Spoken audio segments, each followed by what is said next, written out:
Hi friends, welcome to இன்றைய விருந்து. இன்றைக்கி நம்ம வீடியோவில் பனானா மில்க்ஷேக் எப்படி பண்ணலான்னு பார்க்க போகிறோம். வீடியோக்குள்ளே போகிறதுக்கு முன்னாடி என்னோடய சேனலை முதல்ல பார்க்குறவங்க சப்ஸ்கிரைப் பண்ணிக்கோங்க. வாங்க வீடியோக்குள்ளே போகலாம்.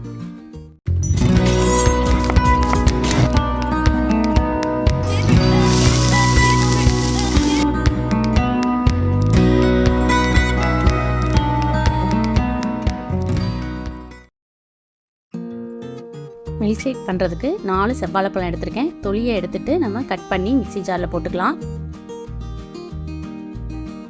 இப்போ பாருங்கள், கட் பண்ணி எடுத்துட்டேன்.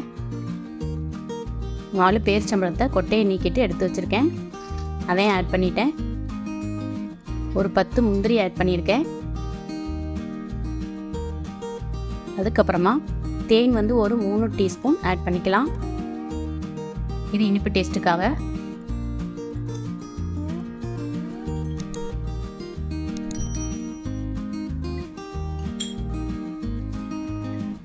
அப்புறம் காய்ச்சி ஆறின பால் அது மூங்குற அளவுக்கு நம்ம ஆட் பண்ணிக்கலாம்.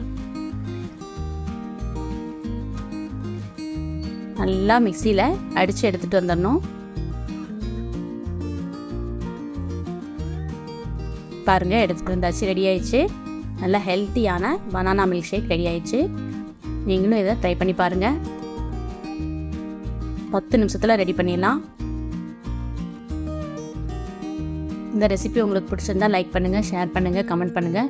மறக்காமல் சப்ஸ்கிரைப் பண்ணுங்கள். அப்படியே பக்கத்தில் இருக்க பெல் ஐக்கானையும் கிளிக் பண்ணுங்கள். அப்போ தான் நான் போடுற வீடியோ உங்களுக்கு தெரிய வரும். தேங்க்யூ.